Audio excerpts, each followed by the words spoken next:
पुरुषमध्ये जे काही मला म्हणायचं असतं तेच दळवी म्हणून दळवींनी म्हटलेलं आहे.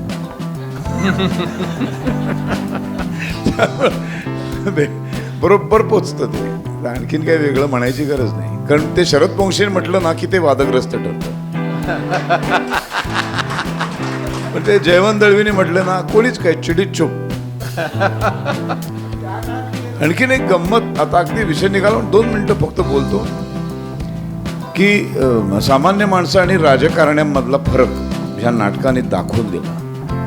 कसा? आत्ता हे नाटक नव्याने, हेच नाटक असं आत्ता जयवंत दळवीने लिहिलं असतं 2024 मध्ये, आणि जर ते आम्ही सेन्सॉर बोर्डाकडे पाठवलं असतं तर यातलं 80% नाटक कट झालं असतं. यातले 80% संवाद वर फुल्या बसल्या असत्या.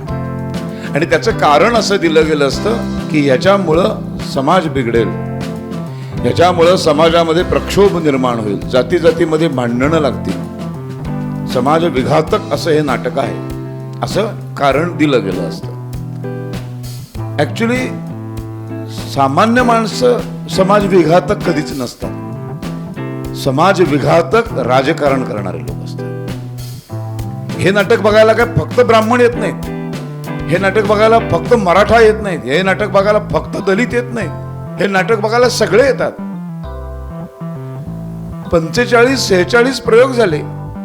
सर्व समाजातली, सर्व थरातली माणसं नाटक बघायला येतात आणि या नाटकातली प्रत्येक जातीबद्दल बोललं गेलेलं सगळं शांतपणे विचार करून स्वीकार करतात. त्याचा एकही प्रेक्षकाला प्रॉब्लेम नाही आहे. पण समाज बिघडेल, मारामाऱ्या सुरू होतील, भांडणं सुरू होतील म्हणून आत्ता सेन्सॉर झालं नसतं. हे किती खोटं आहे, हा मुखवटा किती फाडला आहे. म्हणून मला जाणीवपूर्वक या माध्यमातून सांगायचं आहे की समाजातली सामान्य जी माणसं आहेत, ज्यांना नाटक सिनेमे बघायला आवडतात, ज्यांना शांतपणे छान जगायचं आहे, त्यांना एका ब्राह्मणाला त्याच्या ब्राह्मण समाजातल्या उणीवा सांगितल्या तर राग येत नाही. एखाद्या 96 कुळी मराठ्याला त्याच्या मराठा समाजातल्या उणीवा सांगितल्या तर खऱ्या मराठ्याला राग येत नाही.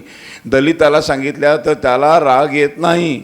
ह्यांच्या जातीच्या भिंती मोठ्या करून स्वतःची राजकीय पोळी भाजणाऱ्यांना त्याचा राग येतो. आणि मग त्यांनी नेमलेले सेन्सॉर बोर्डातले सभासद हे कारण देऊन नाटकावरती फुल्ली मारतात. म्हणजे हे नाटक सेन्सॉरला गेलं तर 70% कट होईल, पण आता ते कट न करता दाखवतोय ना आम्ही, दाखवतोय ना आम्ही. तेव्हा सेन्सॉर झालं ना हे. आता आम्ही सगळी वाक्य बोलतो.